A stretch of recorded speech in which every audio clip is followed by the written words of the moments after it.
NCP नेता बाबा सिद्दीकी के दुनिया से जाने से हर कोई सदमे में है। वहीं बाबा की मौत से उनके हंसते खेलते परिवार पर दुखों का पहाड़ टूट पड़ा है। बाबा की बीवी, बेटी और उनके बेटे का रो रो कर बुरा हाल है।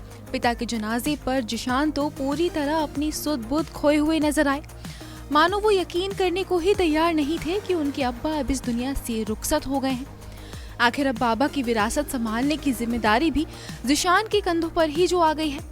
तो अब बाबा के जाने के बाद हर कोई यही जानना चाहता है कि आखिर वो कितनी संपत्ति के मालिक थे और वो कितनी प्रॉपर्टी अपने बीवी बच्चों के लिए छोड़कर गए हैं। तो चलिए इन सवालों के जवाब हम आपको दे देते हैं।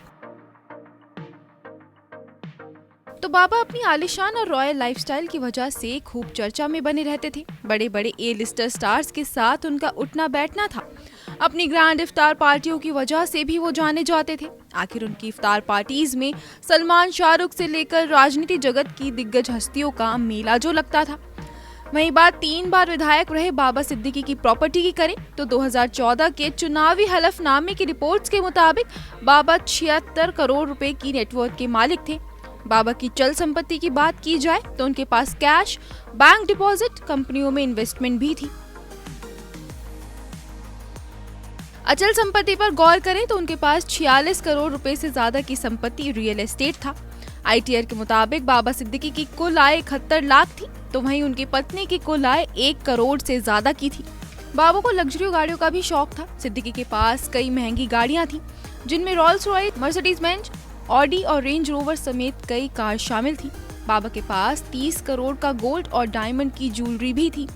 बांद्रा में 4 और 3 करोड़ की रेजिडेंशियल प्रॉपर्टी भी बाबा के नाम पर थी। बाबा की पत्नी के नाम पर 6 करोड़ और कलीना सांता क्रूज ईस्ट में 73 लाख रुपए की रेजिडेंशियल प्रॉपर्टी थी। 66 साल के बाबा के ऊपर 23 करोड़ का कर्ज भी था। साल 2018 में ईडी ने बाबा की कई प्रॉपर्टी को सीज किया था। इनकी मार्केट वैल्यू 462 करोड़ रुपए बताई गई थी। इसे मनी लॉन्ड्रिंग मामले के तहत जब्त किया गया था। एजेंसी तब ये जांच कर रही थी कि क्या बाबा सिद्दीकी ने 2000 से 2004 तक महाराष्ट्र हाउसिंग और एरिया डेवलपमेंट अथॉरिटी के चेयरमैन के रूप में अपनी पद का गलत इस्तेमाल कर पिरामिड डेवलपर्स को बांद्रा में विकसित हो रहे स्लम रिहेबिलिटेशन अथॉरिटी प्रोजेक्ट में मदद की थी। वहीं बाबा के जाने के बाद ये सब प्रॉपर्टी और धन दौलत उनके परिवार के लिए रह गई है। बाबा के बेटे जिशान भी पिता की तरह राजनीति जगत में एक्टिव हैं। जिशान फिलहाल बांद्रा ईस्ट विधानसभा क्षेत्र से विधायक हैं। 2019 के चुनावी हलफनामे के मुताबिक जिशान 8 करोड़ की नेटवर्थ के मालिक हैं। वहीं उन पर 76 लाख का कर्ज भी था। बहरहाल अब जिशान को पिता की विरासत के साथ साथ अपनी बहन और मां की जिम्मेदारी भी संभालनी है। Bureau report E24।